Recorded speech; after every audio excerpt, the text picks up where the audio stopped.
What's up, everybody? It's ImmaLetYouFinish, show number 167. It's our last show of 2023. We have a special guest today, Bill Adler. We're on the Pantheon Podcast Network. We weren't here last week, but we are here this week. It's Court and Amy. What's up, Ames? Nothing. Are you ready to stop learning the children for the year? That happened months ago. What are you kidding? Yes, I am done. I am starting my grading process. AKA, you know why? Is this when all the excuses and all? They've already happened. Is this when you're going to start getting the professor why is my grade this? But they no, they never do that. They don't do that. No, because it's more like it's just a lot of. It's just a lot of not a lot. I take that back. It's just enough of. I worked really hard on this, therefore you should give me. And it's like everybody worked really hard. You don't get points. You don't get points for effort. You get points for results.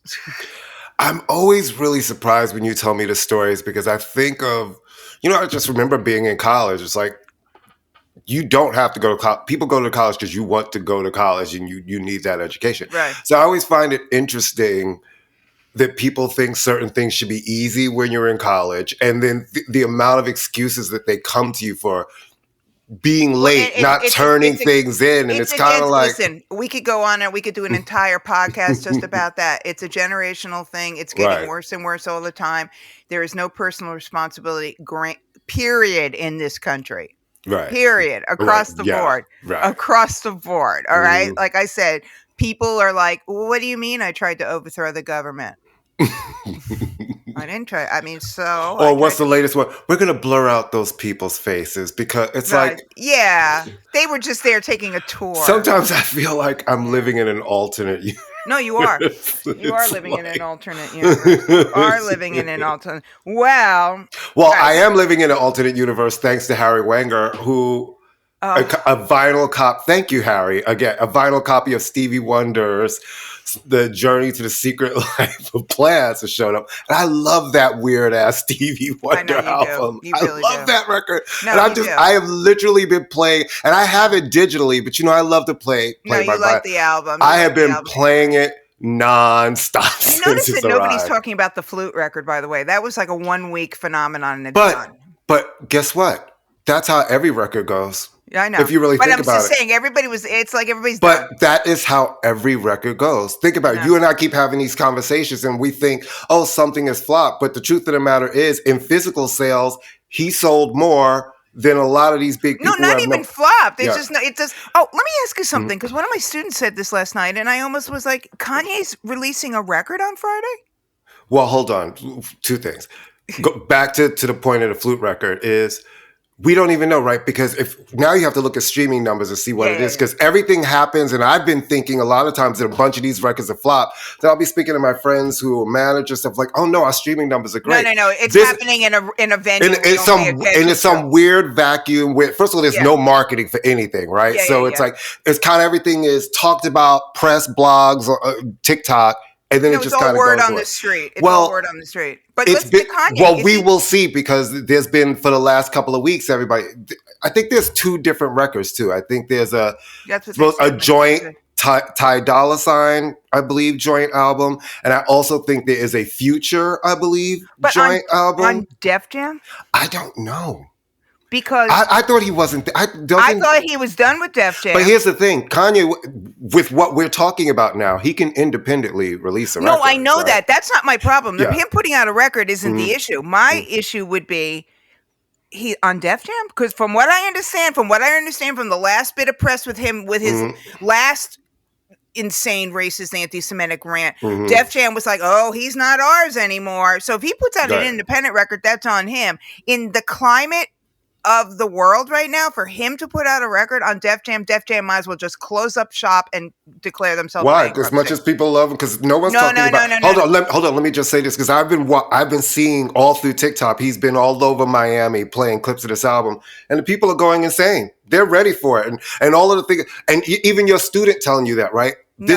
I'm saying if he puts it out on a major label, there would be blowback. That's all I'm saying. Make blowback, but I also think the flip side is people don't care, and I think that that's sad. Don't you think? A lot of things are sad. That's that. No, but that's very sad. We can do a whole subject. No, on but that, I would just think, that he's a pariah right now, and is that he though? To us, for a lot, but the people who love him, I don't think any of that shit that happened. Well, that's sad. Because they all think of him as somebody who just says crazy shit, and they're like, well, he's and they go back to that. He's a genius. He's that kind of shit, whatever, Yeah, whatever. Anyway, I just wasn't sure because he said that, and I was like, and then he said, "Oh, he signed a lifetime deal with Def Jam." I go, nobody has a lifetime deal. I mean, no, a fucking record label. Like, no. Like, you first of all, a lifetime. There's no such thing. There's no such thing as a lifetime record deal. There's no such thing as a lifetime anything. I mean, except for a lifetime. Except for, I guess LeBron has that lifetime contract with Nike. Right, but anyway.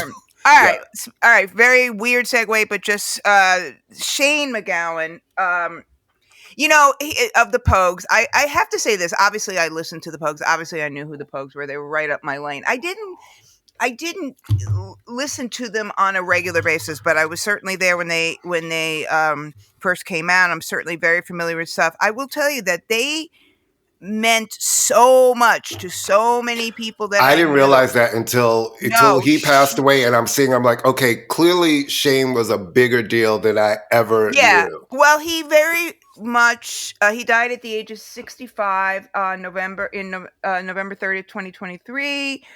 Great documentary about him. He was one of these guys. I mean, he's had long-standing drug and health and substance abuse problems, but just a brilliant poet, a really great. I mean, Nick Cave, who himself is a great songwriter and poet, eulogized him and sang at his funeral, which the Irish do the best funerals. Let's just face it.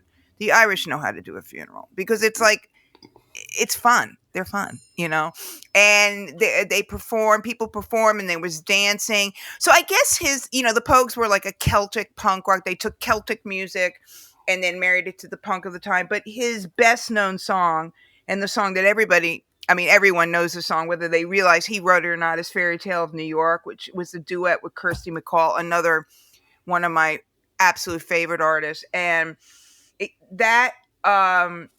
it's become a Christmas song. It's become a perennial, and we're going to be talking about Christmas music later with the poobah of Christmas music, Bill Adler. But it's become a Christmas song, and it's quite fantastic because it is not a Christmas song per se, but it's become a Christmas song the way, like, I guess Joni Mitchell's River has become a Christmas song.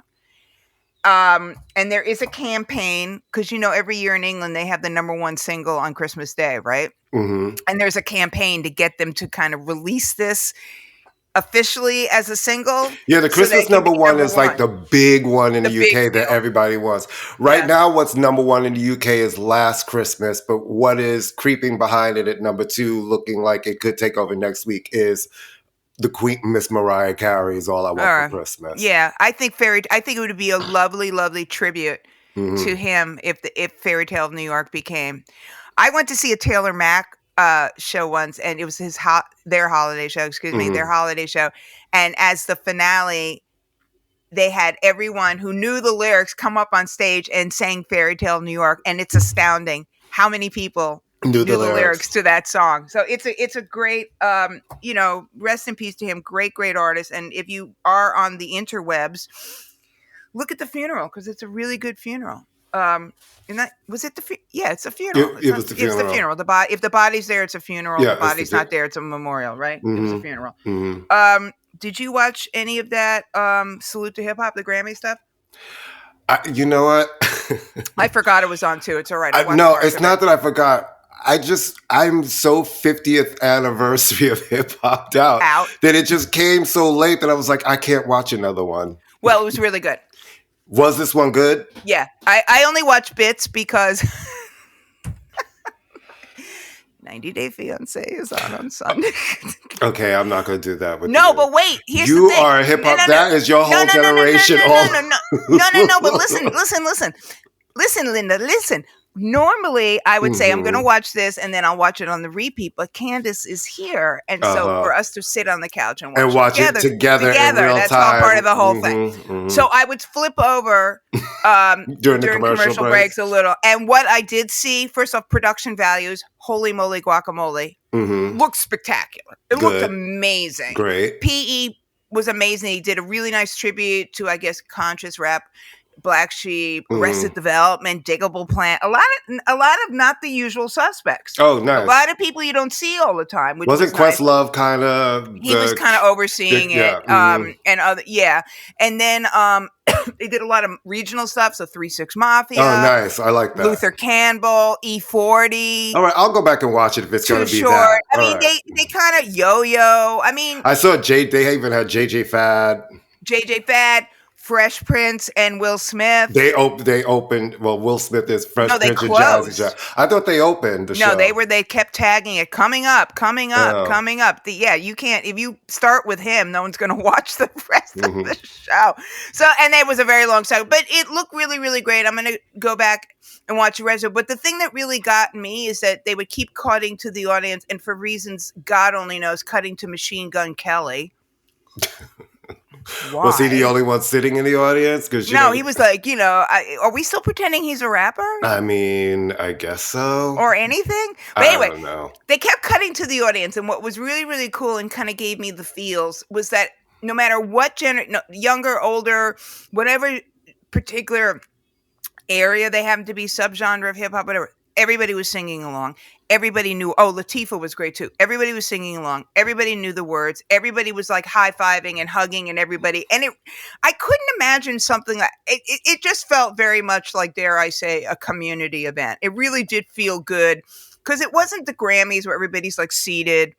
I mean, there were seats, but you know what I mean? It was kind of a looser vibe. And so that was really nice. And then all we have is 3 more weeks and we don't have to hear about the 50th anniversary anymore.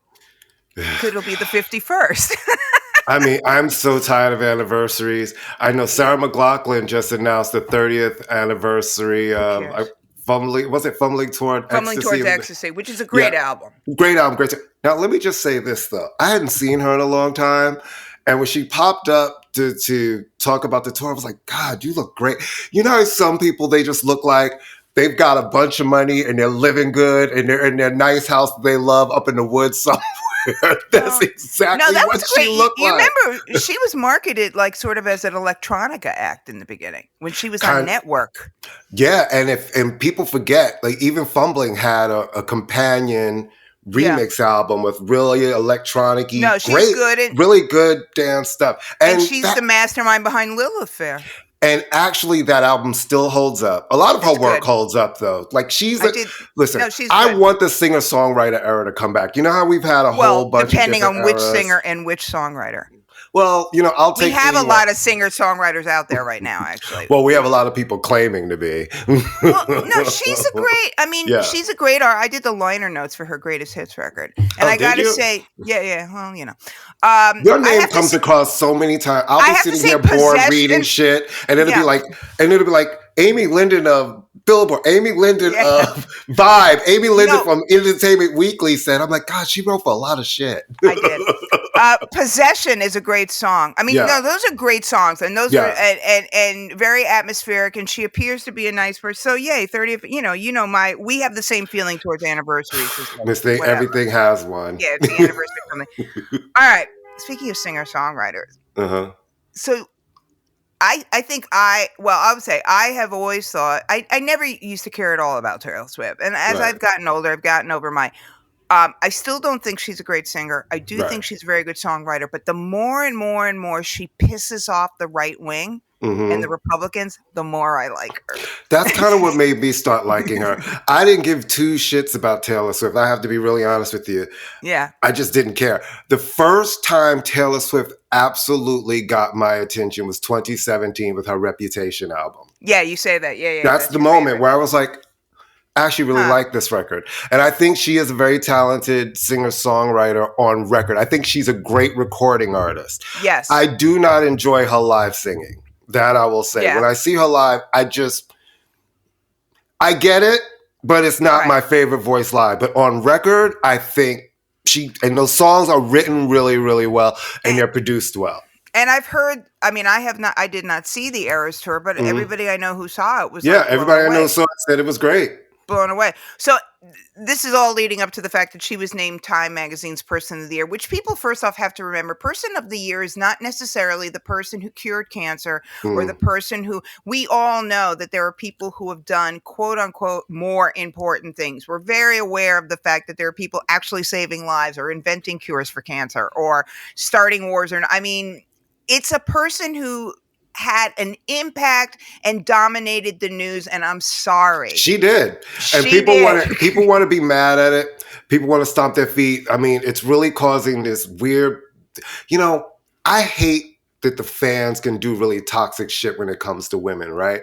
Because it's not the fans doing it. No, it is the fans. It's because the fans, the Beyonce fans versus Taylor fans, they're so upset. And it's such a weird thing to always have to pit women. You never say that Ed Sheeran and The Weeknd, who are both touring arenas at the same time, stadiums, no one said they have to be in a competition with each other. But you're trying to put these women in a competition with each other. The truth of the matter is, if you want to go strictly by the numbers and impact, it is Taylor Swift. Beyonce is a lane by herself, but so is Taylor Swift. And also, I'm sorry. And the numbers don't lie. Well, it's not even the numbers. And I'm sorry, no disrespect to Beyonce, but Taylor Swift is actively using her platform for things. Now, if Beyonce's doing it, she's keeping it quiet, and maybe she shouldn't be keeping it so quiet.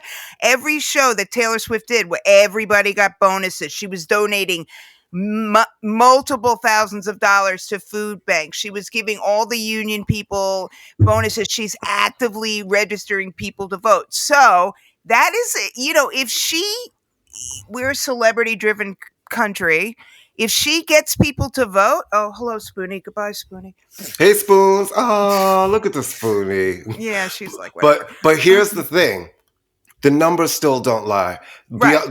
Taylor's last 6 albums, I believe, have all had million plus actual selling units. Right. Her tour, listen, Beyonce had a great sold out tour, but you could go every market and go on Ticketmaster and even get a resale ticket. You could not find a ticket to Taylor Swift. Well, and also Taylor Swift. And her tour is not over. She's coming back in 2024. And it's the first tour in history to make over $1 billion so far. Like I said, and also because of her, Ticketmaster, they had to rework. I mean, she goes after the machine.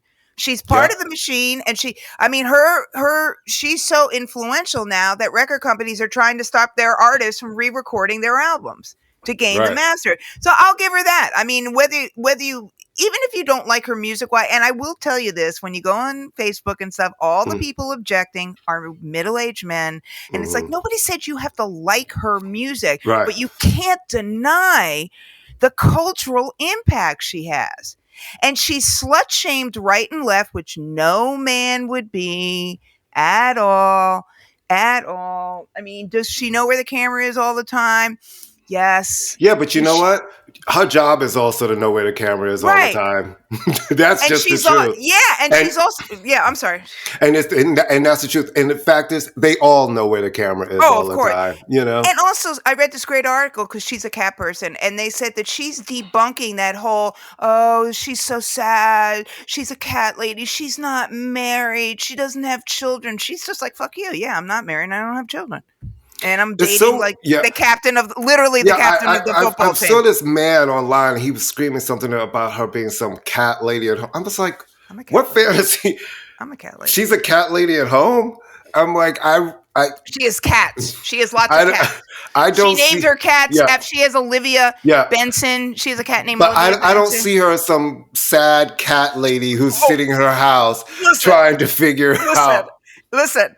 If that is what a sad cat lady is, sign me up. I'm getting 5 more cats. Right. Okay? If that's a sad cat lady. No, a sad cat lady would be maybe a cat person who makes up songs to sing to her cats. I'm just saying. Or actually talks to them as though they can understand. Though I think they do understand.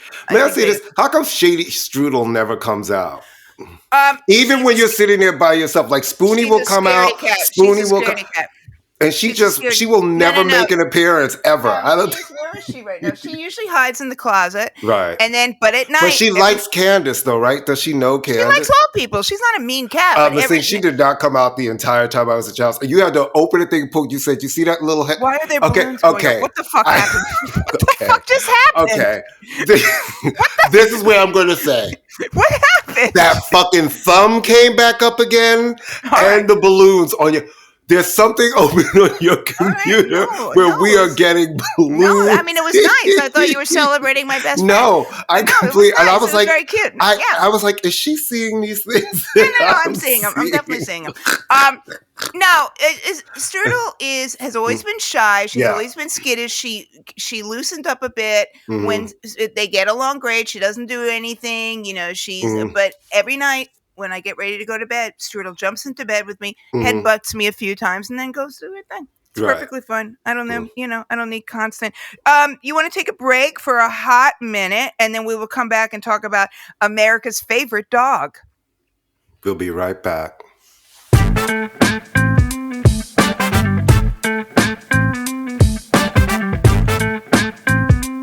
Hello, Pantheon Podcast listeners. Christian Swain here to tell you more about my experience with Raycon earbuds. Our family now has 3 pairs of Raycon earbuds around the house, and my wife just grabbed a pair of the Headphone Pros to replace some headphones from a company that was double the price. And yes, she loves them. Now, if you haven't pulled the trigger on a pair of Raycons, or even if you have, but you're in the market for another pair because they're just that good, well, now is the time to check them out, because they just launched their upgraded model of the best-selling everyday earbuds.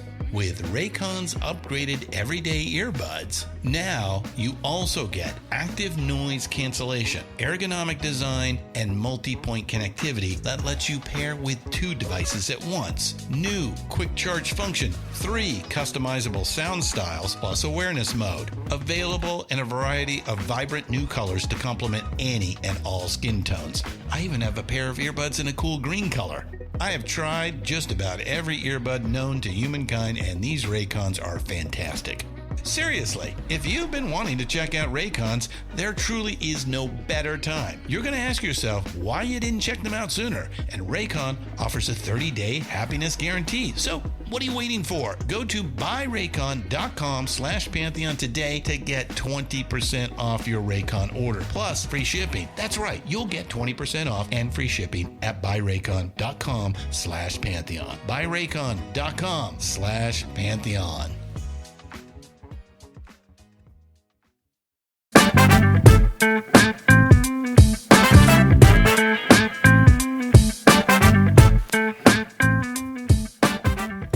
And we're back. Did I say favorite? All right. All right. We've talked about Puffy Diddy. Not favorite. That's the wrong word. We have talked about the Diddy situation. Can I make a prediction now? Which I think. Can I make a prediction? Sure. He's never going to come back from this. How can you? Well, I'm sorry. Well, people no. have. Well, but here's the thing. People have come back, like Bill Cosby's still Bill Cosby, but you don't see Bill Cosby was the ultimate pitchman. He was all of the things. His whole reputation does have a stink over it. And his will always have a stink over it. I don't think he'll be someplace eating ramen noodles. And people got very mad at Cassie. She shouldn't have done. I'm like, she did the heavy lifting. Here it is. Well, yes, Here is the aftermath. There's over 18 companies that have cut ties with him. Good. Schools. So many people are now coming out and this is what I hate about. Everybody's like, the Bodyguard and this one. I'm like, well, here's my problem with all of you guys who are sitting now wanting to so happily tell your stories. So you're sitting there saying that you witnessed and you decided to stay working for someone and you saw abuse and young people and all kinds of things, and you all want to spill these fantastic tales from your years of standing by and protecting someone who was doing these things. So it's like you're not a hero for coming and now telling these stories. I mean, people, listen, as we said in numerous times, and we're not the first people to say, no one has defended him. No, not one person. Not one person. I've not heard one if the people person who might defend him are not saying a word. So the people who because might, I think that they can't even defend him. No, you can't. He's indefensible. Naomi Campbell, who was like, my brother removed her pictures. No, because it's so egregious what he's been accused of. It's so egregious. I mean, this is like, I mean, I think even R. Kelly was getting defenders at some point. He was getting defenders at some point. And he had a label. I mean, this is just, and R. Kelly certainly did not have corporate endorsements. Right. He did not have any corporate and was not near the amount of money that Puffy Diddy, whatever. But I think this is, no pun intended, a rap. I mean, this is just, it's too much. And you know what I think is too with him? He was never particularly well liked as much as that part. I was trying to explain that to my mother who was like going through, I don't understand. And I was like, Mom, this is a person. I said, you have to understand. He was very powerful for a really long time. And people considered him in the late 90s into those early aughts to be an arbiter of culture, bad boy, the parties, you know, he had restaurants. He had that sexy energy. He was like Teflon. Right. And I was like, and people don't believe women. I was like, they just don't. When women say something happened, people don't believe them, especially when it's women of color, Black women, other women. They don't believe women. So it's like no one cared. And he was making a lot of people a lot of money. And people see green before they see, let's do the right thing. So now at a time when all of this is coming out, there are no, like, you think about all the shit with all of his artists, right? None of them are going to come out and be like, no, he would never do that kind of thing. I'm saying by well-liked, he has had a reputation from the beginning. And we've said this before. He has had a reputation from the beginning of being really, really bad to his artists. Yeah. From the beginning. He makes them stars, but he has had a reputation. Anyone who knows anything about the music industry knows that he did not produce any of those records. You know, he sat in the room and said, oh, I think the light should be, you know, he didn't produce them. You know, organizing the furniture is not a producer, right? But that's the thing. I mean, even Russell Simmons had defenders in some sense, but he's had no defenders. So I know we're supposed to say alleged, all right, alleged. Our lawyer thanks you. Yeah. I don't think he's coming. I really don't think. And I think it's also because you know what, honestly, in hip hop terms, in pop culture terms, his life expectancy was about to be over anyway. I mean, he doesn't really have any cultural cachet. Well, no, because he just put out that album. No one cares. Nobody cares. And listen, he won't be eating ramen noodles, and I'm sure people are his friends. I'm sure will still be his friends. But the truth of the matter is, his reputation as being a guy who could sell things, which is stuff that he liked, and having that influence, I believe, is over. I mean, Revolt never really caught on, even though great people were associated with it. I mean, but it's still there, right? And it's still going on. And I will say this: when you pass barbershops and stuff in Harlem, and they all have TVs, Revolt is on there, so it does play, and people do like it, and they have an audience. Didn't they kick him off? Isn't he completely disassociated with it? Yeah. All of and they're not going to they're not going to have him back. There's no, they're not going to be like, all right, it's blown over. It's done. No. It's done. It's done. It's the tequila company that's fighting him, they're not going to have him back. No, the clothing line is done. Everything is really done. The schools that he endowed. No, he's basically going to sit and take his money and pay child support, and that'll be it. And hope that there's no further investigations. Right. You know, and then there's Rodney Bingenheimer. And Rodney Bingenheimer, okay. In the, oh my God, I never saw that coming school of, Rodney Bingenheimer, for those of you who were born in the 2000s, ran a really, really influential, popular club in LA in the 70s. And from that club, he became a DJ on K-Rock, Rodney on the Rock. And from that club, birthed the sort of glam scene in the United States. And it's where, you know, Joan Jett used to hang out there and everybody. And it's also the scene where a lot of underage girls who were quote unquote groupies, though I don't blame them if they're 14, were hanging out. But it was sort of the glam scene. And he was very, very influential in terms of breaking music, especially British music. I think it was called the English disco or his UK disco or something. I mean, he was very okay.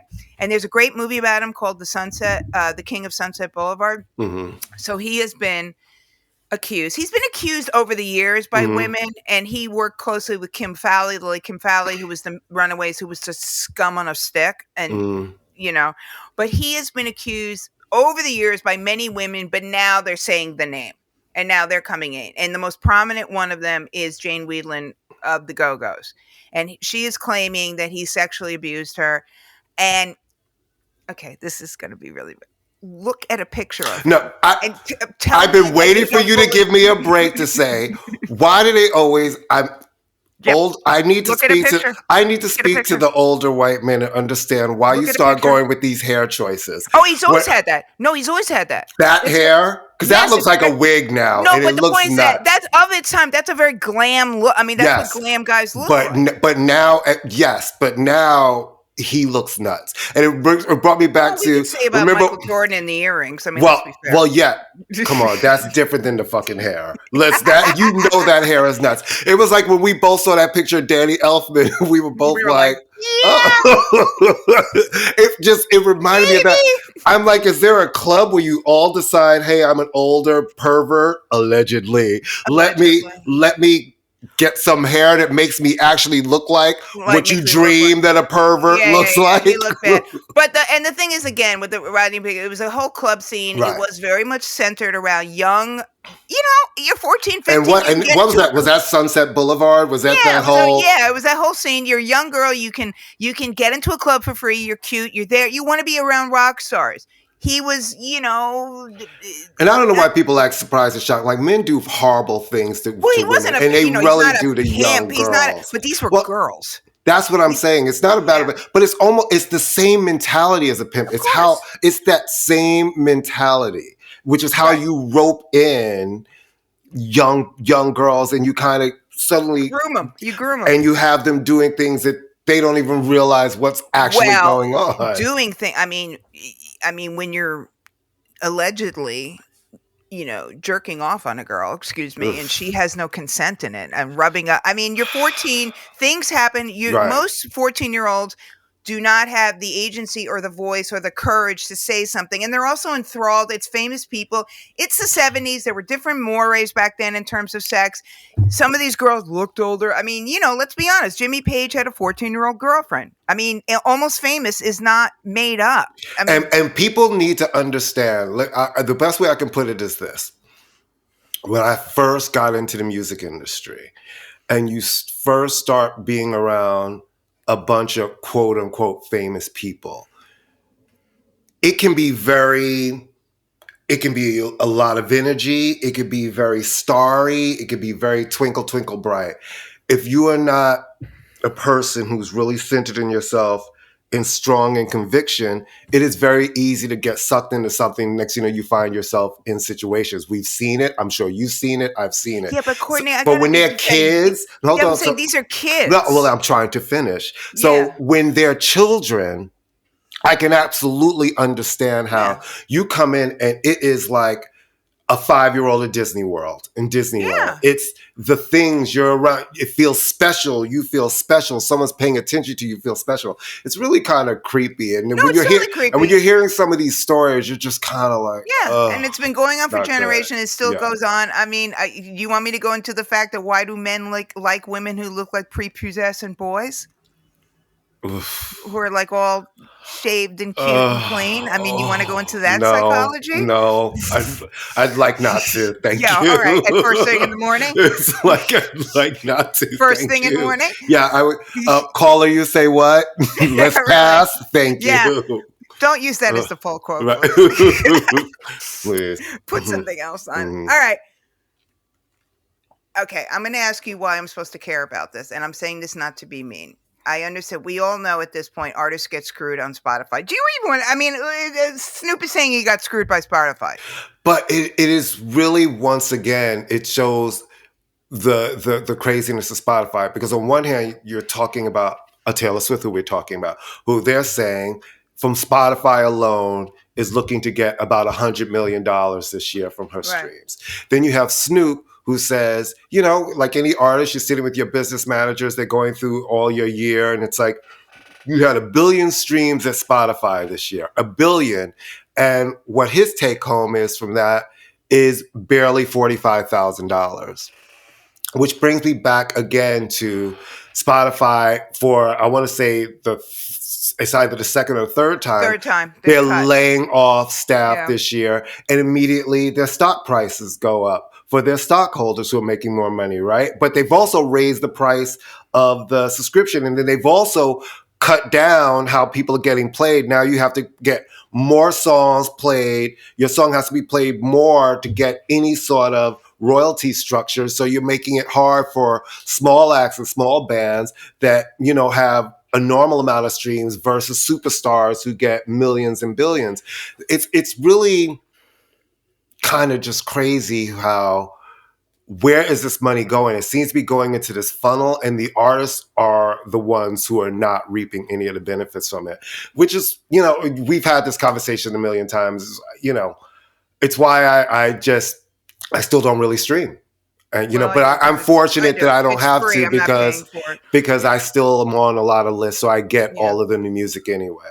You know? Let's talk about the year in review. I can't remember any albums I listened to, but I can tell you about the books of our guests. So you want me to just knock off the names of books and you can talk about the music, because I can't remember. No, I think you talk about, what did you really love this year? I think that's what it's about. What books did you love? Reservation Dogs. I love that.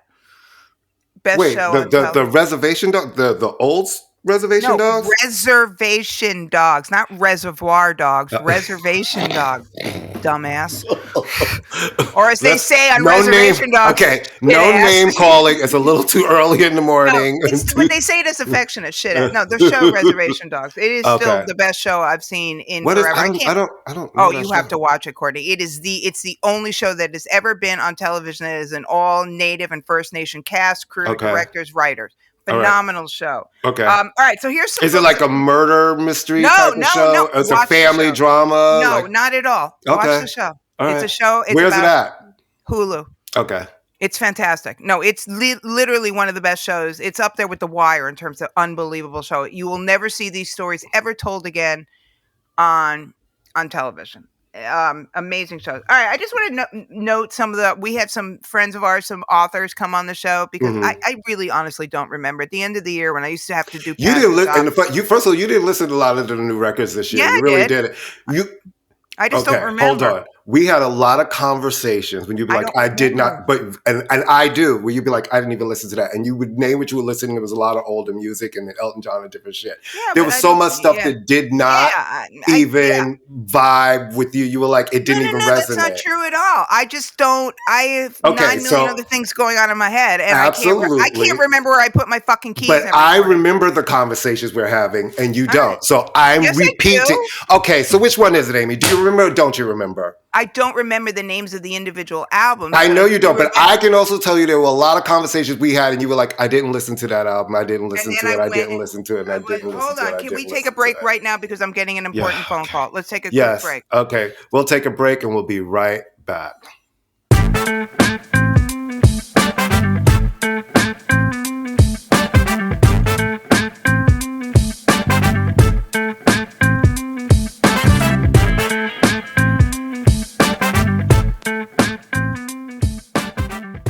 And we're back. All right, so I'm just going to list a few of the I did listen. I listened to Victoria Monet. I listened to SZA. I listened to Boy Genius. I didn't love it, but I did listen to it. Nas record, not my favorite of his 3 great records, but a really good record. Salt. I think they're touring. You know, they're doing shows for the first time.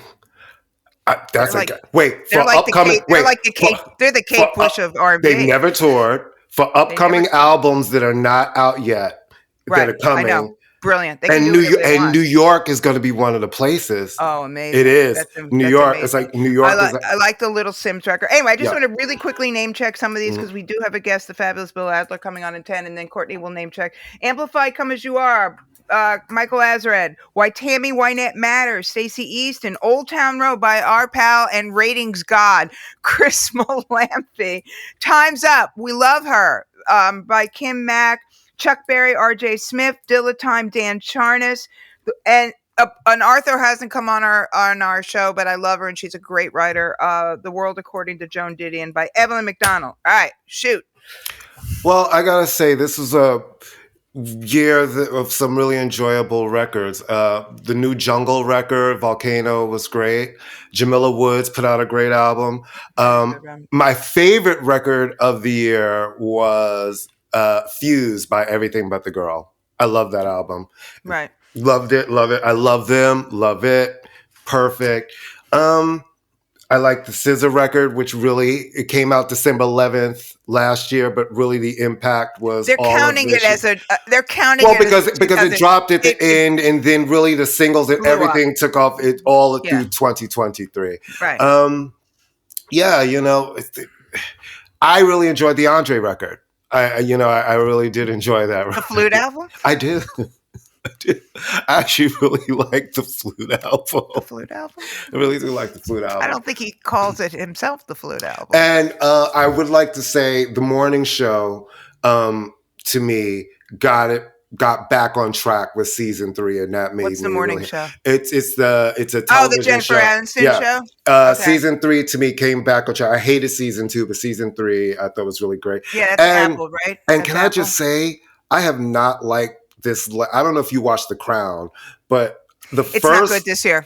It is horrible. It's not good. But spoiler alert! Right. She dies. He dies. I mean, I was so shocked. I was shocked. I didn't see that coming at all. I was shocked. They should have had a trigger warning. I was shocked and flabbergasted. Shocked. They really should have had a trigger warning for that. I'm watching it because that's what I do, but I didn't. I think Amazon Prime has like some of the better movies right now. I mean, I do watch Netflix now that I realize I have it again. Top Boy was great, but the ending this year's Top Boy wasn't brilliant either. I didn't hate it, but I didn't love it. You know who else's record I really loved this year? Corinne Bailey Rae's record. I'm not a fan of hers. See, I love her. I know why.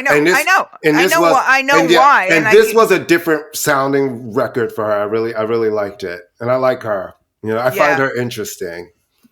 Yeah, I mean, you know what? She's one of those people I think I got a bad first impression of, and it's never gone away, and I can't even I can't even tell you. You know, I just don't have time for people to make a second impression. I'm like, your first record is supposed to be the one that grabs my attention. I find her a little snoozy, but I acknowledge that she's very talented. It's just not. I'm not into vibey. Right. I know when people say, "Oh, it's a whole vibe." What does that mean? You're like, I don't understand. What does that mean? Everything's a vibe. Everything's a vibe. Everything's a vibe. A car caught on fire on my street the other day. That's a vibe.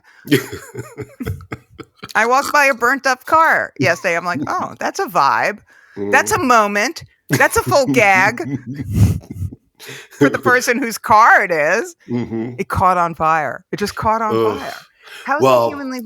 Well, you know my old record shop, Cinder Block, that we used to love. What happened? They're closed. They've been closed. No, I know, no. And it's now turned into one of those smoke shops where somebody's already been shot and killed in it. Merry Christmas.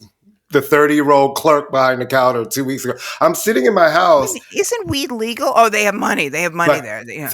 Literally 2 weeks ago, I'm sitting in my house. All of a sudden, and I'm on the phone with my friend Brian, and we hear the sirens passing him. Oh, no. Then we hear them passing me. Then I keep hearing them passing me. Then I look at the Citizen app, and it pops up, and it's like shooting, and then it turns out that the young man died. So I'm like, oh no. Yeah, he died. Well, Craziness, it's Christmas. You know? It's Christmas. And we've got Mayor Swagalicious, you know. Wait a minute. It's Bill Adler. Hi, Bill. Amy. How are you? Bill, Courtney, Bill. Hello. Bill, we have a special surprise for you planned. Well, just before we go anywhere, may I just have one question? Well, you know what? It's going to be fine either way. We can see each other now. No, we're not going to see you. Don't worry. It's not video. Oh, good. It's just audio. It's just audio. We just see each other so that we're not talking into blank screens. Bill, at our age, we would need a little prep. No, it was really funny. And at first we were like, let's try video. And then we tried that once. And I was like, Amy, I think in my 50s, I'm not doing anything on video unless I have a full fucking lighting rig in this motherfucker. Yeah. I want to look like Elizabeth Taylor in the White Diamonds commercial. No, and I will say, every once in a while when we have a guest, I do put a little maquillage in, but you're family, so fuck it. All good. All good, Bill Adler. How are you? I'm well, thank you. Are we already recording? Yeah. I received Jollies. Wait, Amy, let me ask you this also. Seriously, I want to know how it proceeds. Okay, we're recording now. Good. First of all, does it make... You know that Mike Rubin and I said you're Grandpa Simpson. You're Abe Simpson. Fair enough. Well, you know what? And fuck me, next week I'm going to be 72 years old. Oh, yay! Oh, that's right. Your birthday's right before Candace's, isn't it? I guess I'm December 18. Oh, yes. My dad is December 15th. She's December 17th. You're December 18th, and her son is December 19th. All right. So anyway, look. Does it make, speaking of fuck me, does it make a difference if I curse or not? No, you just said fuck me. We curse. My mouth is like a sewer. It's fine. No. In fact, if we didn't curse, people would say, "What's wrong?" Someone has. I have been trying not to curse as much, but I do curse. I have tried using words like shenanigans. Fair enough. Okay. So, and then the other question is, I take it, you'll edit eventually. So if we no edit. No, we edit. We edit if things need to be edited. I do that part of the situation. Otherwise, you just encourage the chaos. Oh yeah, we do encourage. I'm sorry, the chaos, that's our motto. Encourage chaos. Absolutely, we always encourage chaos. Chaos is welcome here. That anybody can do a podcast. We are chaos agents. We are chaos agents. Why am I not surprised? I know. All right. So first off, Bill Adler is a very old, literally old and longtime old friend of mine. I'm getting up there too, Bill. My next birthday, I'm going to be half price MetroCard worthy. What's that mean? 60? 5. Amy! I know. Wow, and there's De La Soul. How did you figure out how to do it where it's not backwards? Every time I hold something up, it's backwards. Anyway, Bill Adler. No, it looks backwards to you, but it's going to, because it looks backwards to me when I'm showing it to you guys, but you're seeing it the right way. I have a habit of holding up things that you can't see. Bill Adler, for those of you who don't know, why do I have to explain this? But longtime publicist, the man who put words into Russell Simmons' mouth, and that's it. Russell had other things going in his mouth, but Bill's the one who put in the words, allegedly. So you and Mike Rubin, we did ask you, and you off the record said something. We did ask you, but I'm not going to say either way. I didn't say what your answer was. Among all the amazing things, the greatest collection of hip hop, ephemera, articles, all sorts of good stuff, which is now part of Cornell? Yeah, but I mean, there's also another collection of hip hop photos, and that was at the African American Museum at the Smithsonian. Oh, great. It's still there, right? Oh, yeah. Oh, good. I have to get down there one day. But as his side gig, Bill Adler. Oh, wait a minute, Amy. Let me say this. If we're going to get into it, the collection at the Smithsonian is known as the iJammy Hip Hop Photo Collection, and yes, I would recommend to anybody that they go to the museum if they haven't been there because it's just mind blowing. But if you wanted to see my collection in particular, a lot of it's online on that website, on the African American Museum website. So that's all. The reason we have Bill on today, other than the fact that I haven't seen him since the marathon, since last year, is that Bill, for how many years have you been doing jobs? Oh, wait. Hold on for a second. Is that Strudel? Wants to say hi to you. Look, it's Candace. Hey, Candace. Candace. I can't hear the... We're getting all kinds of stars on the show today. First we have Spoonie. Now it's motherfucking Candace making an appearance. That's the one I like to be called. Woman's a comedian. I have been listening to the Jollies. Unfortunately, I've only been doing it over the computer. Hence, the quality has been not superior. So I'm going to have to do a serious, deep listen. Well, I want to encourage you along those lines. And all I would say is, I mean, this stuff, it's heartbreaking to me, to have had to retire CDs because, I don't know if it's easy and obvious for everybody to play the online version over a decent audio system, but it's crucial because I work like a bastard to make the thing sound as good as possible. So the idea that it's going to come out of this little, toy box. Yeah. Well, I mean, most people have speakers, so that shouldn't be the issue. But that said, it is a different technology that took me a few times to figure out how I could access like the separate songs and everything and where I was, because I'm like you, I'm a Luddite. We're fucking old. We're old. We're all old. 72 next week. 72 next. That's right. Birthday boy, Sedge, my Sedge brother. But I'll figure it out eventually. I do miss the CDs, I must say, because I like them, like back in the old days when you liked a LP in your hand. The tactile element of it. No different. You know what? It's a whole discussion, I suppose. Given that the topic here is this year's Christmas Jollies and our Christmas Jollies, the tradition of them. I can go into why I stopped producing a CD, beginning this year. Although it might just be nerdy as hell. Amy, what else do you want to know? Okay, Missy. Okay, Missy.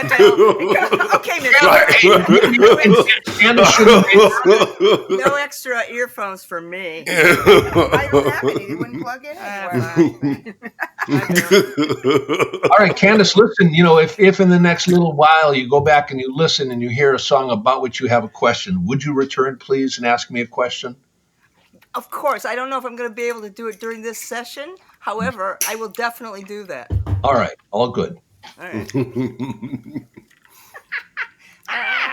So you just stopped making. I made her stay till today to do this. No, beautiful. You just stopped producing the CDs this year. So last year was your last year doing it. That's true. Oh yeah. And so it's on this. How long you been doing Jollies for? Well, every year since 1984. Wow. And how did it start? It started because I'm a Jew at Christmas time. Thank you. I keep telling Courtney, we gave them to you, and then we wrote the best songs. Well, and we wrote a lot of terrible songs, too, for that matter. But we took the Jesus out of that goddamn holiday and made it fun. Well, let me just say this. I am married to a Gentile woman. Her family celebrates Christmas. And, I like everything about their celebration of it except for the soundtrack. And so I decided to create my own every year. That's all. I can't hear it. That's all right. So how did it become you sending it out to everybody? Like, how did this list grow and the legend of Christmas Jollies come about in the industry? It was step by step. I don't have to tell anybody really how popular Christmas is. Right. I've heard it's catching on. Yeah, and you don't have to be a Christian to pay some attention to it all. And with that said, I mean, even if you are a card-carrying Christian, you may be tempted to look elsewhere, beyond the standard soundtrack for wonderful Christmas music. And so, step by step, year by year, I'd share the CD. Actually, before the CD, I put it on cassette for 15 years. And, people would hear about it and ask to be included, and I'd add them to the list. That's all. Do you, and also, if you were a friend of Bill's, Friendo Bill, which is not the same as being an alcoholic, it's a different kind of friend of Bill. What is wrong with you? I just want to make that clear. Listen, I am surrounded by shtick. I got this one over here. I got how many years of 45 years of bullshit with her, 30 years of bullshit with him, 10 years of bullshit with you. I'm my head is about to explode. If you were a friend of Bill's back in the day, you were tasked with wherever you went to look for music. It's harder and harder to find, but I will say, I think I can speak for my wife, Candace Crossley, here on the same time. When you found something and got it to Bill, and Bill said, I'm putting it on the next Jollies. And when you saw that I've only had that pleasure once of having one song on Jollies, and it happened to be the Hanukkah song, of course. But you did it 2 times in a row. I think you put the Anthony Hamilton stuff that I found too. I think you like that. True. I did. Yeah. But when you saw your name on the credits, especially if certain people were no longer on the credits, and you were. So it was like the Hunger Games of Christmas. Yeah, the Hunger Games of the music industry. Yeah. Well, listen, you're on the credits. So hold on. So what's the criteria to get on this list? Wonderfulness. That's all. I just have finding good shit and finding good stuff for you. Oh yeah, but I wasn't talking about the wonderfulness of the would-be contributor. I'm talking about the wonderfulness of the music. Yeah, that's what I'm talking about. The music. Sorry. That's all. And along those lines, I will say, I'm open to these kind of suggestions. I mean, it's really very helpful to me. And I still do it. No, you're not. No, you're not. Why do you say that? No, you're not. Why do you say that? Okay. Here we go. She's going to be like, in 1993. No. What have I been asking you to include on Jollies since as long as I have been able to ask you to include on Jollies, meaning since the song... talking to 2 hardcore fans here. You care more about White Englishmen than I do. What can I do? White Englishmen. Oh, forgive me. Pet Shop Boys' Christmas song is a classic. Kinda. Listen, you two, you're going to have to make your own Jollies. That's all. No, because there would be only one song on it, and it would be Pet Shop Boys. No, it's a great song. It's ironic. It's funny. It's witty. He's a former music critic. All right, I want to have this on tape because you said this to me once in a conversation, but there were no witnesses. You said to me that if I ever found out I had a fatal disease and I had weeks possibly to live, and it was around Christmas time, as a dying gesture to me, or my dying, your gesture, you would put it on. I want, Courtney, you agree to it. That sounds like a drug-induced fantasy to me. That's like the weirdest Christmas pitch I've ever heard in my life. It's like... let me just say this. Along these lines, I do reach out to friends and family to help me, especially if they're, one of the things about Christmas music, and it's true, more generally of culture, is that, there is such a thing as mass culture, but there's also such a thing as local culture. And so, 10 years ago, my dear wife was on a book tour. She'd written a cookbook. She was touring. She ended up in San Antonio, Texas. And I'd never been there, and I was intrigued by it. And so I asked her to do something for me that she has, agreed to do sometimes, not always with a song in her heart. And I said, listen, if you have a little extra time, why don't you go to one of the local record stores there and pull through the Christmas records and tell me, we'll get on the phone together and you'll tell me what they have. And I haven't heard of it before. And if it sounds good, you'll buy it and bring it home for me. And she said, yes. Okay, now it is 10 years later, and I happen to have met the woman from San Antonio who took Sarah to this record store. And I'm trying to think, why did she get in touch with me?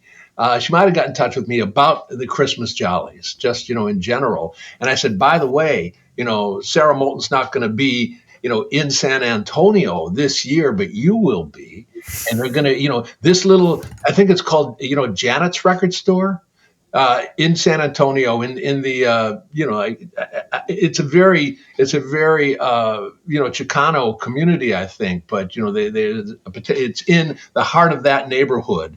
And she's agreed this very week to go by herself into that record store for me. And we'll get on the phone and see what's new in the last 10 years. Oh wow! Nice. Because there's, Wait, Amy. I know. No, I'm not going to say Pet Shop Boys. I've done. I'm gonna let you finish, but first let me go. all I'll say is this: 10 years ago, one of the things I discovered from that first visit was an artist named Wally Gonzalez, and he was fantastic. He has since died, but he was local. And he wrote songs in English and Spanish. He played accordion. He had a sense of humor. He was dope. And so, maybe the equivalent will happen again this year. Do you have theme? No, you do kind of mix. And I was going to say the local record shop was thrift stores and local record shops is where you get the best stuff. And the problem with thrift stores, because Candace and I are. Well, first off, thrift stores don't exist anymore because everybody's figured out resale on eBay, and they're called vintage stores now, and it completely fucked everything up. But that's neither here nor there.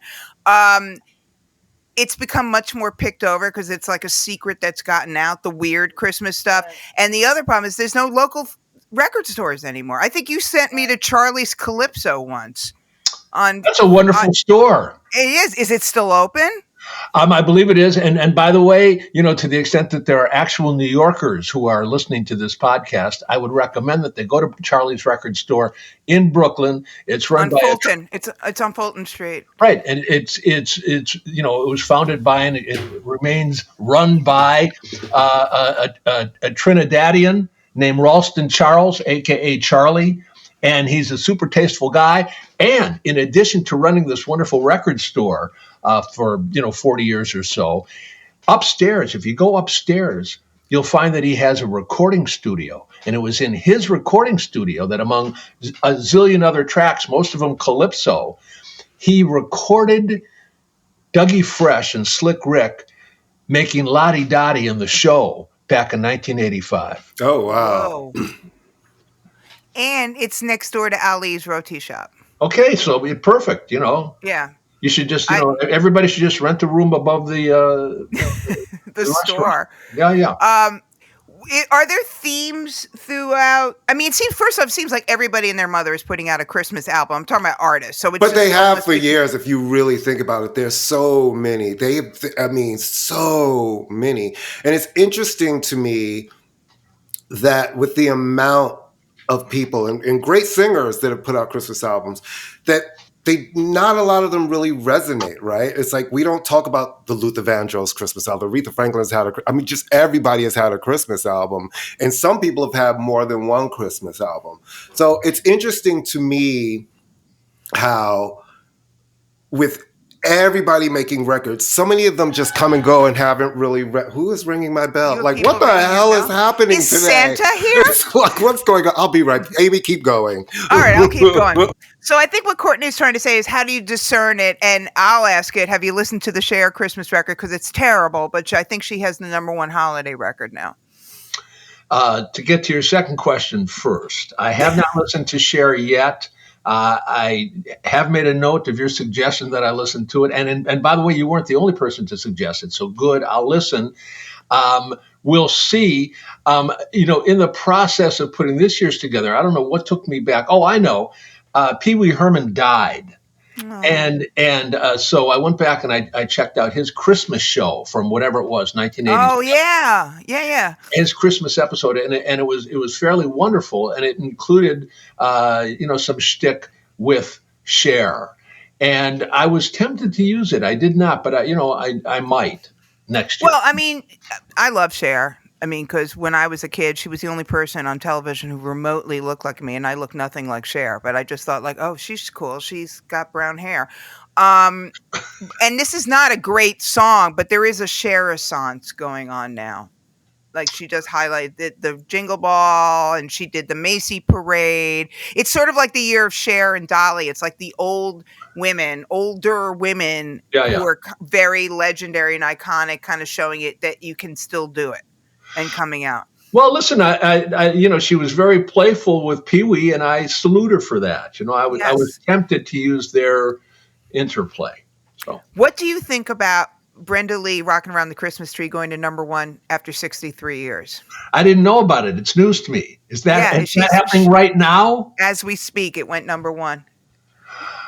I don't know if it's the United States or UK. We should take it back because we were talking. You were familiar with the whole UK #1, the Christmas song in the UK, right? Are you familiar with that? You mean that's an annual thing? Annual thing. There is a song that is #1 on Christmas, and that's a big deal. There are people petitioning to have Fairy Tale of New York re-released as a single so that it can chart as #1. You've never seen Love Actually? That's like a big. I have, but remember that scene? And actually, it's referenced the Christmas #1 in the Pet Shop Boys song, but that's neither here nor there. Remember, he does the song, the Love Is All Around song, and then he turns it to Christmas Is All Around, and they want it to go #1. So this year, the Wham! Last Christmas is #1, followed by Mariah Carey's Christmas, which is always, but it's a thing. It's a thing to be #1 on Christmas, only in the UK. Well, look, I did not know. I salute them for it, and I certainly support. Wait a minute, you came back with a different outfit on. Courtney, you look the same. Courtney, did you have a stylist at the door? Is that what was happening? No. What? You're wearing overalls. Were you wearing overalls before? I was. Mm-hmm. I wasn't paying attention. You didn't see me stand up before. No. I was talking to Bill about the whole Christmas #1 and Brenda Lee going #1 for the first time in 63 years. And she stayed #1, so she's #1 for now for 2 weeks. And Mariah's #2.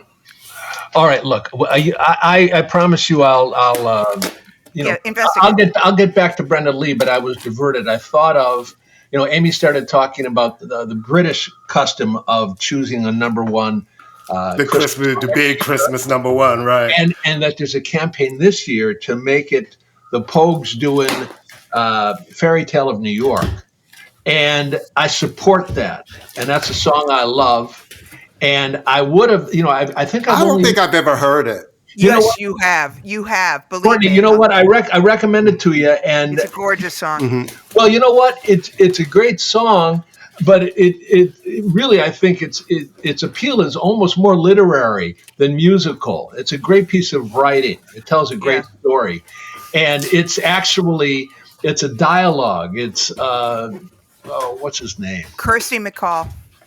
That's her name. Yeah. Shane McGowan. Right. So the two of them basically are kind of beefing, and the woman is just as tough and ornery as Shane.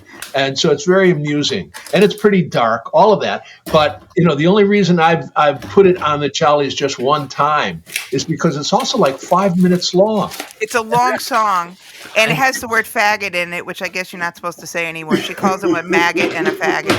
Well, really? I don't know. In a Christmas song? Yeah. Well, I'm saying it's a Christmas song the same way Joni Mitchell's River is a Christmas song. Mm-hmm. Well, sure. The word Christmas. And fun fact, I don't know, Matt Dillon's in the video playing a cop. Uh-huh. And I read this article that there's a line, the boys of the Galway NYPD band. There is no NYPD band. They had to invent one and make one up for the video. There's actually no Galway NYPD band, but they made one up for the video. Yeah. That was the story in the New York Times. It was right. Courtney, you have heard it, but I'll send it to you because you've heard it and not realized because it's not called Fairy Tale of New York. It's not called Fairy Tale of New York? I mean, no, in the lyrics, you never hear the word Fairy Tale of New York. It's basically the two of them drunk and yelling at it, and she's like, you're an asshole, and the song starts with, I just got out of the drunk tank. Oh.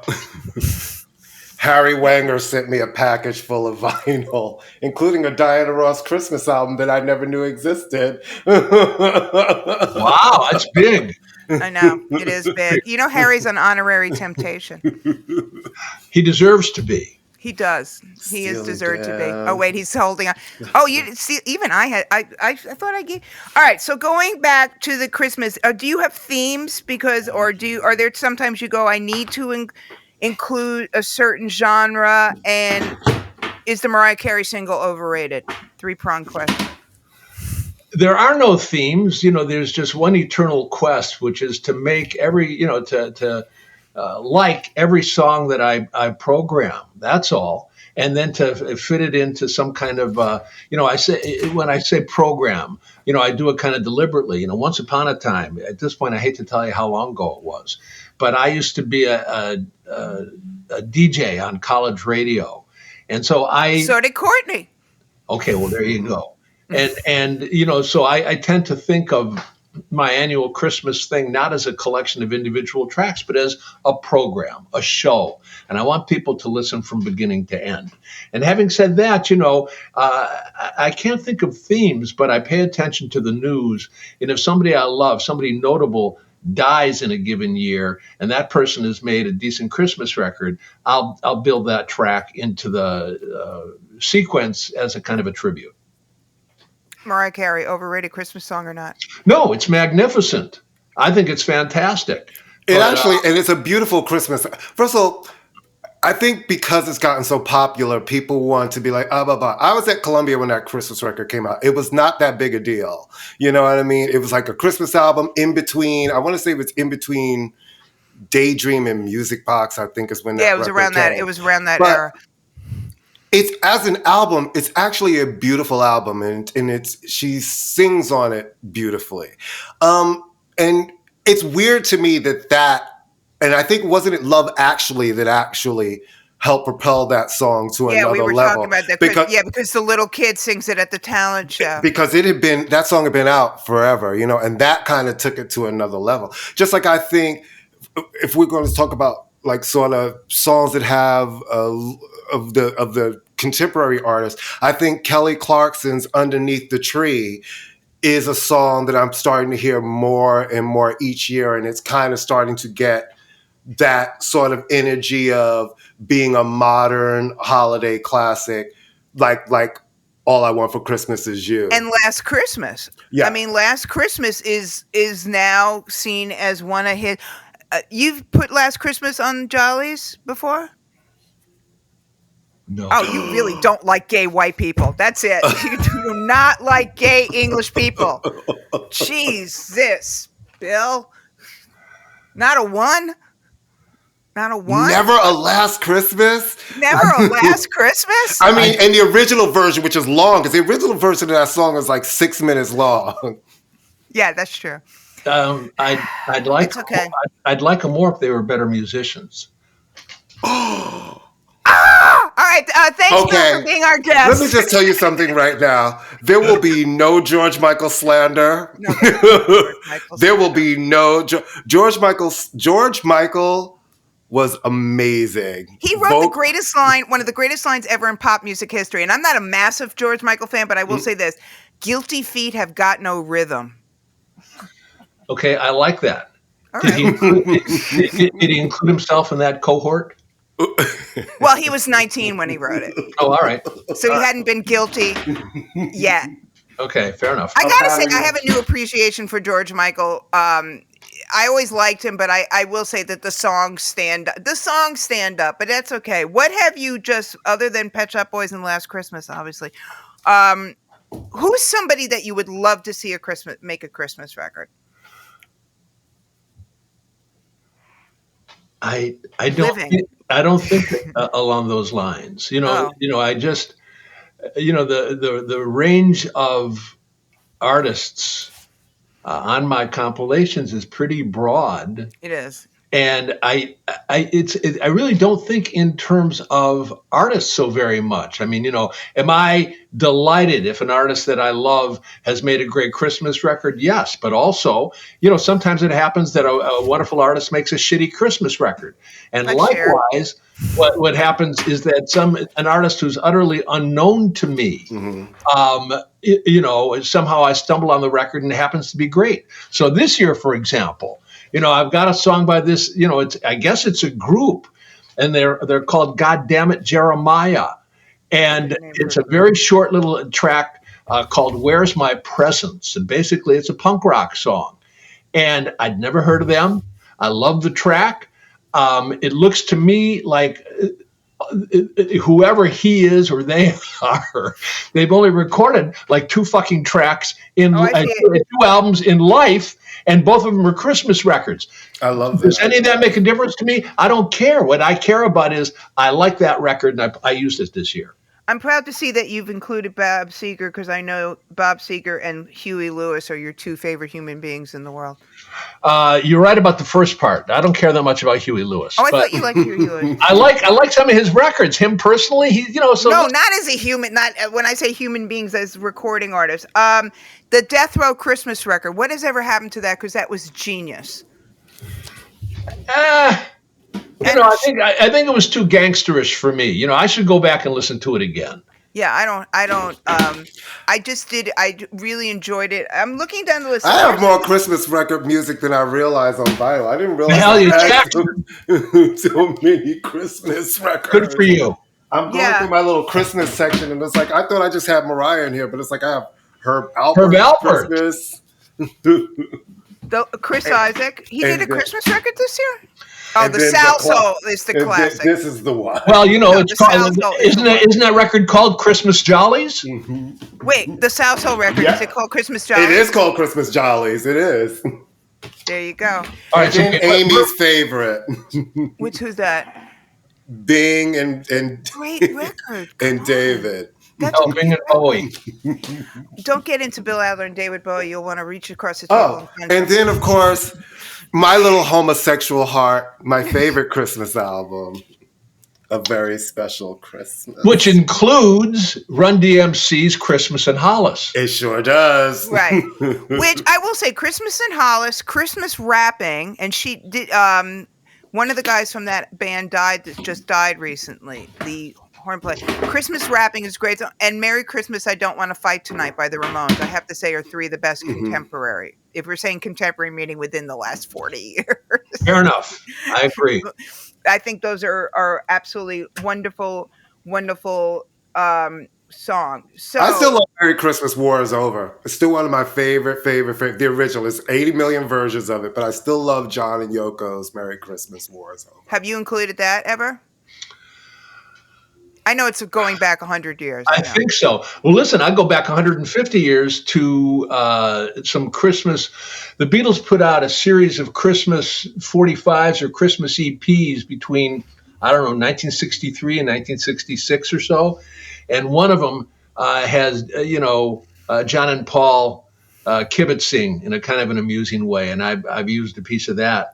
So. Well, didn't the Beatles do, when I meant go back 100 years, meaning you've been doing the tape, the compilation for so long, but didn't the Beatles every year, and I think that's part of that UK British #1 thing, they would put out stuff for Christmas. They'd put out Christmas greetings.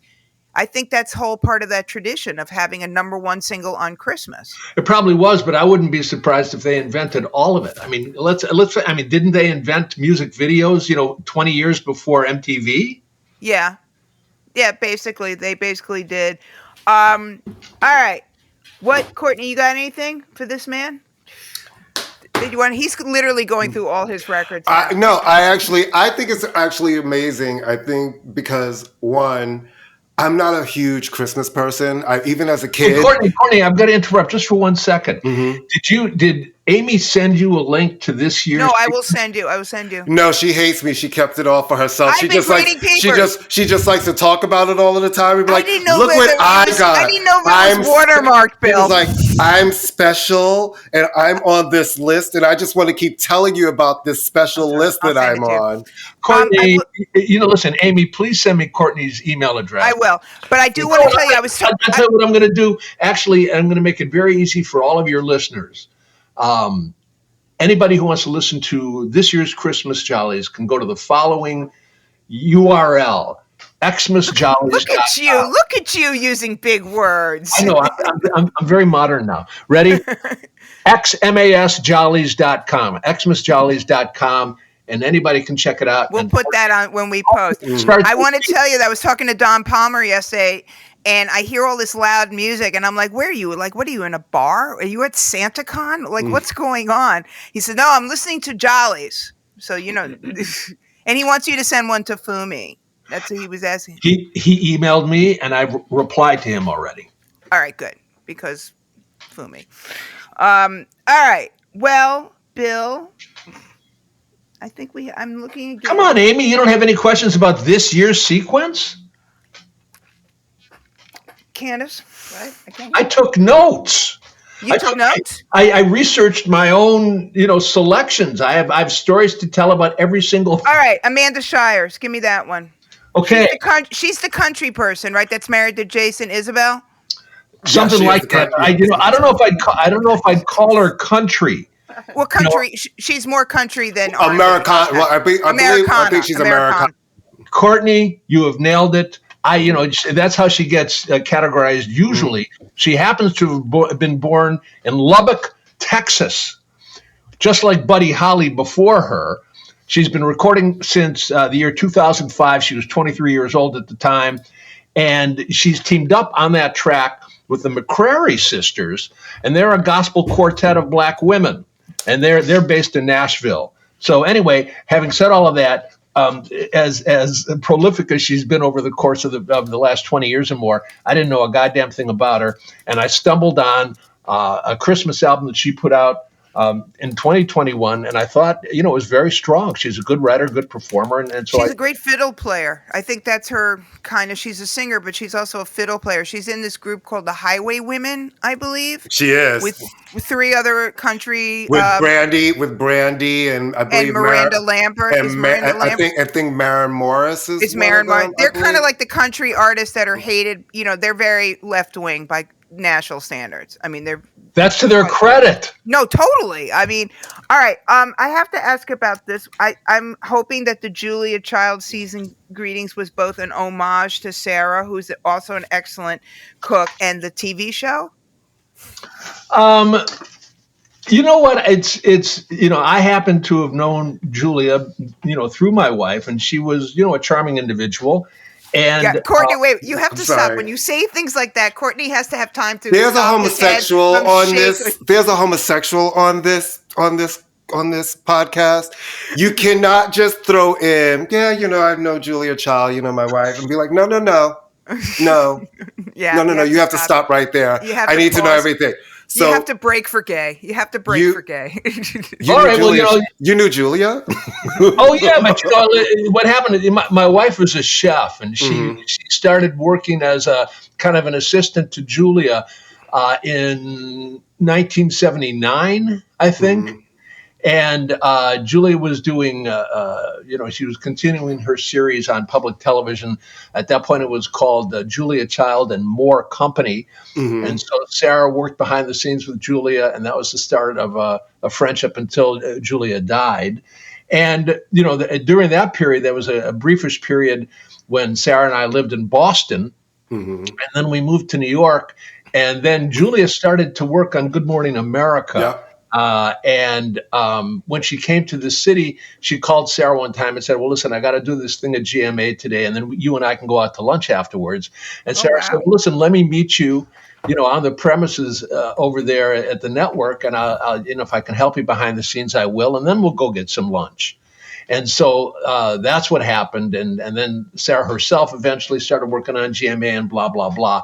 But all I'll say is this, Julia was fantastic. And, forgive me, for not understanding that she was a gay icon. I'll just say this. I want to believe she was fairly universally appealing. And, also she wasn't a foodie, she devoted her life to it, but, her interests were broader. So I can tell you, that, we'd go out to dinner sometimes, and it would look like the Last Supper. It's Julia sitting in the middle of a long table and 6 people on either side of her, and everybody looking at her the whole time.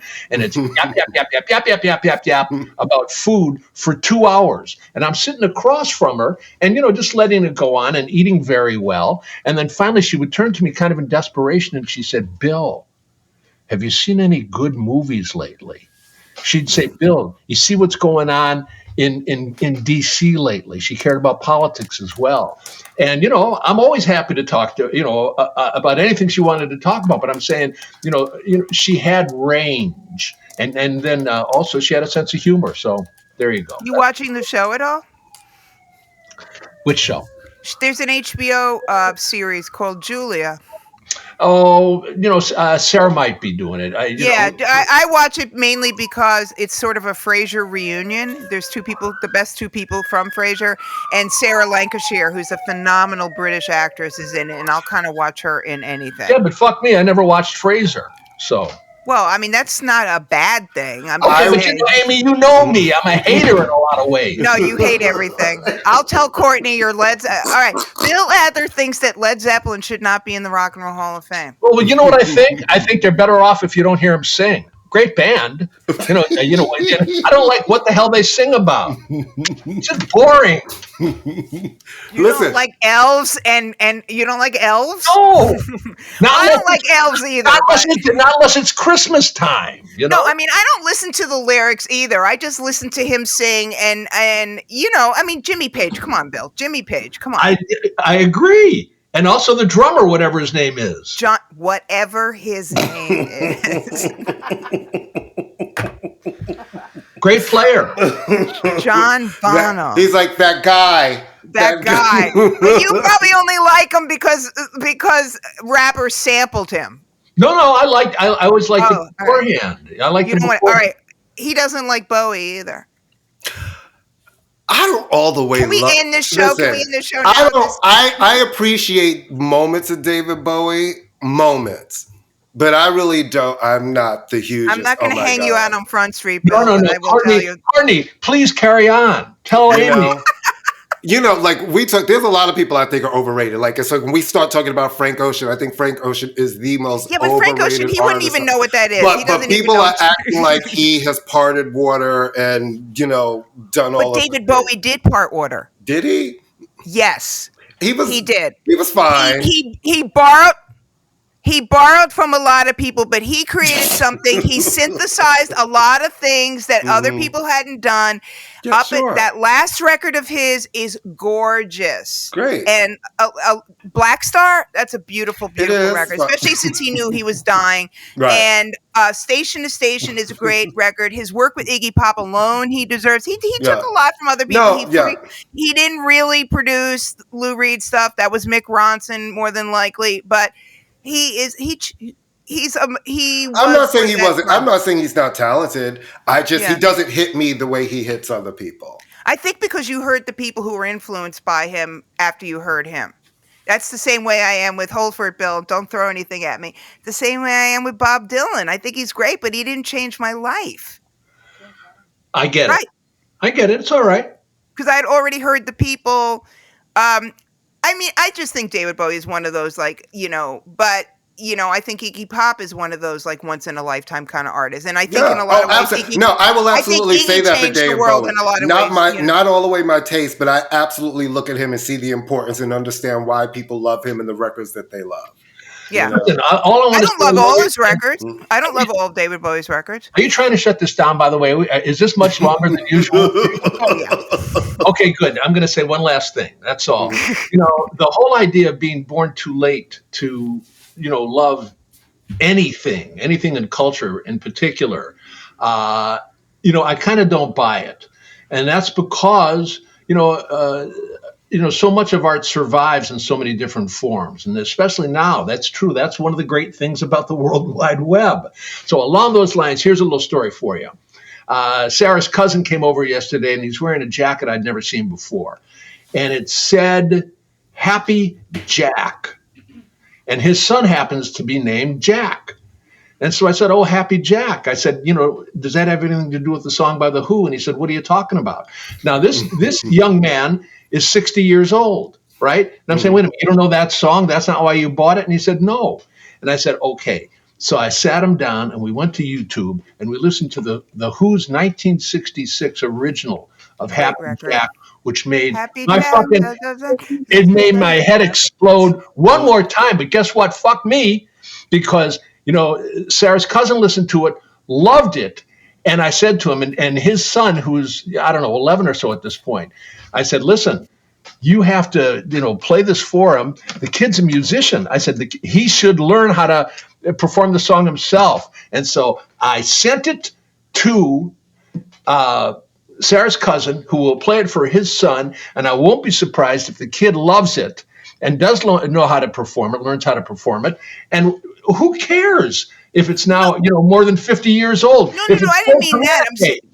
No, what I meant is that certain things, when they hit it, like I teach college students and I teach music stuff, and a lot of them are not aware of something. It doesn't mean anything to them. They were like my son, who was raised in a household with music blasting all the time, he said, I know I'm supposed to care about the Sex Pistols, but I didn't mean to. For me, the Sex Pistols changed my life. Okay, but still, that's what I mean. That's what I mean. It has, it's also, again, it speaks to, this, phenomenon. It defines a lot of what happens with the Christmas Jollies for me.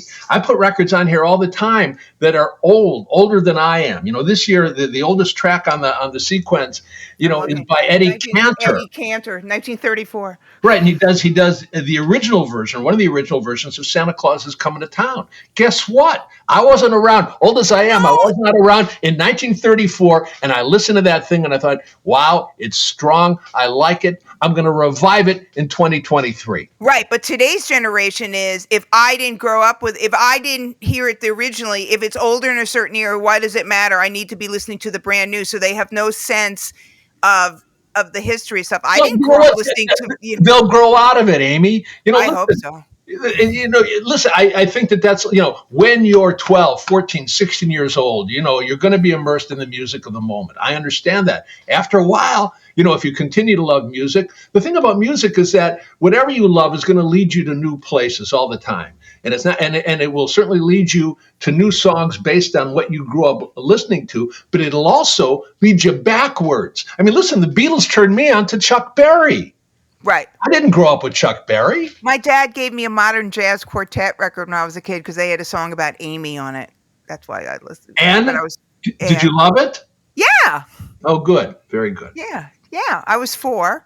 No, because, and I agree with what Bill is saying, because even being young, I started being like, I would start, there was always music playing in my house. There was always music. My mom listened to country music and Aretha Franklin, Gladys Knight. My dad was a huge jazz guy.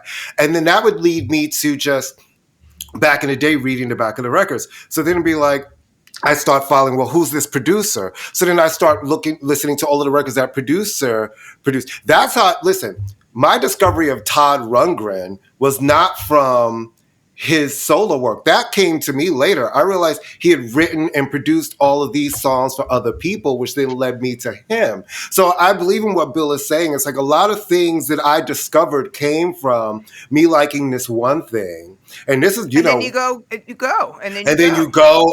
or like just being young and spending hours in a record shop and then working in a record shop, just going through everything, literally going down the aisles, going through everything and looking at covers, reading the back. Oh, this musician played on this. He also played on this. Let me see what this sounds like, because I really like this. Well, that's how I got into, even gave a flying blank about Johnny Marr. I didn't care about the Smiths, but then I started seeing he was on the records of people. He's on Brian Ferry records. He's on, pardon the expression, Pet Shop Boy records. He's people I like are using him. He must be really great. And then I was like, he is really great. If they could just take the lead singer out of the equation, that would be a great band. All I'll say to sum it up is that if you haven't heard it before, then it's new to you. That's true. And, it doesn't make any difference. To me, it doesn't make any difference, when it was recorded or what idiom it is. It could manage to communicate, beyond, is it trapped in that moment? It's not trapped in that moment. No. It's like, any kind of great art. It transcends all of that stuff. I mean, and that discovery feeling is the same. When it's younger people and they discover this new artist, and all of a sudden they listen.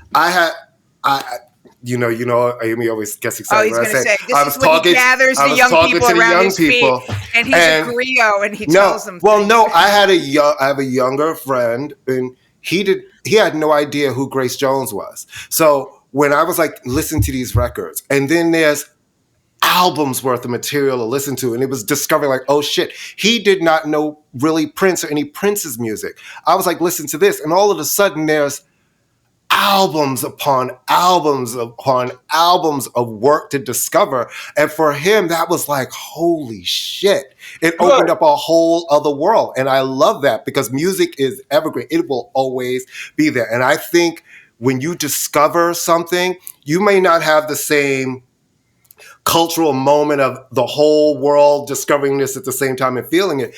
But I think those feelings are still the same when you discover new music and new artists, and it does lead you to other places. I will tell you one funny story, and then let Bill finish, and we go. A gazillion years ago, "Got Till It's Gone," right, is a big, big hit, and then Tip does his rap. Joni Mitchell never lied, and blah blah blah. And Lucian's like about 6 or 7, so he knows the song and he loves it. Cut to about a year later, I'm watching some documentary, and it's about Joni Mitchell, and he turns to me and goes. He's sitting there in front of the TV going, Joni Mitchell never lied. And he turns to me and goes, oh, she's a real person? And I'm like, I said, yes, she is. And your mother spent many depressed hours as a 13-year-old listening to her records, thinking about ways that she could find a boyfriend when she was 13 that would dump her, like Joni Mitchell, so that she could get a good song out of it. Bill, give us one good jolly send-off, please. Well, gee, all I'd say is, again, anybody who wants to listen to this year's version can go to xmasjollies.com and give it a listen. I wonder, I'm trying to think. Oh, you know what? I'll end the way this year's Jollies ends. It's a record by some artists I'd never heard of before. The song is just called Hallelujah. And, nominally the group is run by this guy, Chris Tomlin, but the lead singer on it is a Nigerian-born guy named Blessing Offer, and he wrote the song. He sings the song, and it's a gospel song, and he sings the hell out of it. And I've had people tell me they've heard it, and it makes them cry. I had another friend, listen to it, and he told me, he says, "Geez, it makes me wish, I want to be a Baptist now." And so I recommend that song. I used it at the very end to tie things up, and I recommend it. Hallelujah by Blessing Offer. And on that note, Courtney, do your thing you do so well, because I can never remember all the things I'm supposed to say. Well, guys, it's been a great year. Thank you so much for tuning in with us. It's been it's been a lot of things 2023, but you guys have rocked with us. You've grown with us. The numbers are there. Thank you so much. This is our last show of the year. I'm dedicating this show to my friend, Lenny Walker, who passed away recently. Lenny, I love you and I miss you very much. And to all of you guys, we love you. Have a safe Christmas. Happy holidays. Happy Hanukkah. Happy Kwanzaa. All of the things. Whatever you celebrate, have a happy. I hope it's filled with food, good weed, and some good candy. And we will see you in 2024. Toodles. Thank you.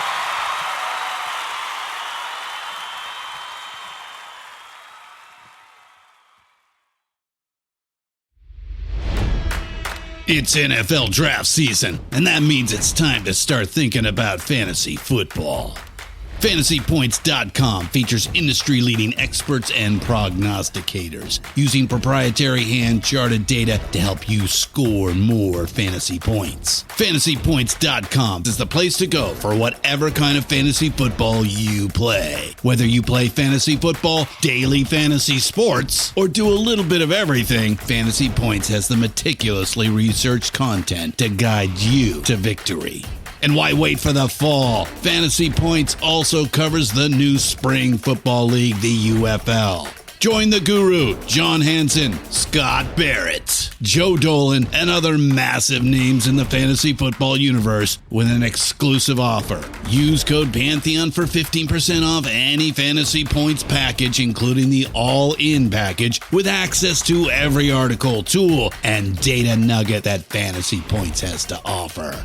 That's FantasyPoints.com and code Pantheon for 15% off at Fantasy Points. FantasyPoints.com, code Pantheon. Score more fantasy points.